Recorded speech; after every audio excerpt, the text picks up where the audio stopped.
নির্বাচনের আগ মুহূর্তে এখনো তো মনে করেন সেনাবাহিনী কিন্তু ম্যাজিস্ট্রেসি ক্ষমতা নিয়ে মাঠে আছে।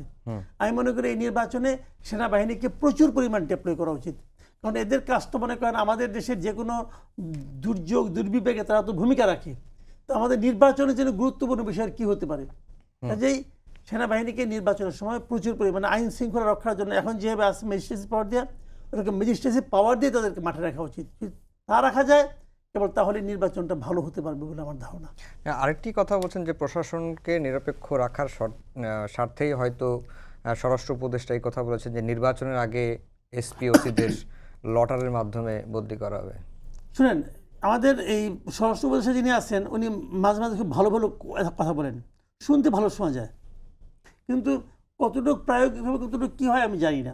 তবে উনি সর্বশেষ যে কথাটা বলছেন যে পোস্টিং হবে লটারির মাধ্যমে, এটা হবে না, এটা উনিও পারবেন না, এটা উনি পারবেন। আপনি জানেন পুলিশদের ব্যাপারে যে সমস্ত সব জায়গায় ইটি চলে গেছে যে এই পুলিশ কোন পুলিশের কি কি গত কয়েক বছরের কার পলিটিক্যাল কি মানে অ্যাফিলিয়েশন কি আছে, তার চাচা মামা ফুপা খালু কার কি পলিটিক্যাল আছে, সমস্ত খোঁজখবর নেওয়া হচ্ছে। যদি লটারির মাধ্যমে করেন তাহলে এই খোঁজখবর নিচ্ছেন কেন?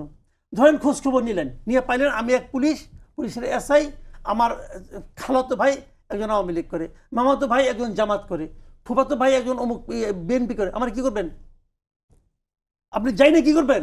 আপনি তো আমাকে বাংলাদেশের বাইরে পাঠাবেন না, আপনি তো বাংলাদেশের মধ্যে পাঠাবেন। ধরেন আপনি আমাকে পাঠালেন খাগড়াছড়িতে, তো খাগড়াছড়িতে ইলেকশন হবে না?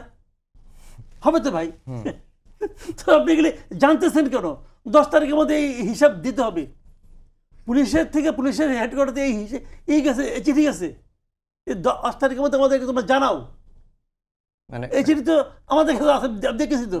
জানাতে কি পলিটিক্যাল আইডেন্টিটি নাকি সব তার কি কি আছে না আছে, তার আত্মীয় স্বজন কি আছে, সে গত 5 বছরে কি করছে, তার কোনো মানে তার যারা আত্মীয় স্বজন আছে তাদের কারণে কোনো মামলা আছে কিনা, ওখানে কোনো খুনের আসামি আছে কিনা, এগুলি তারা খবর নিচ্ছে এখন। জি।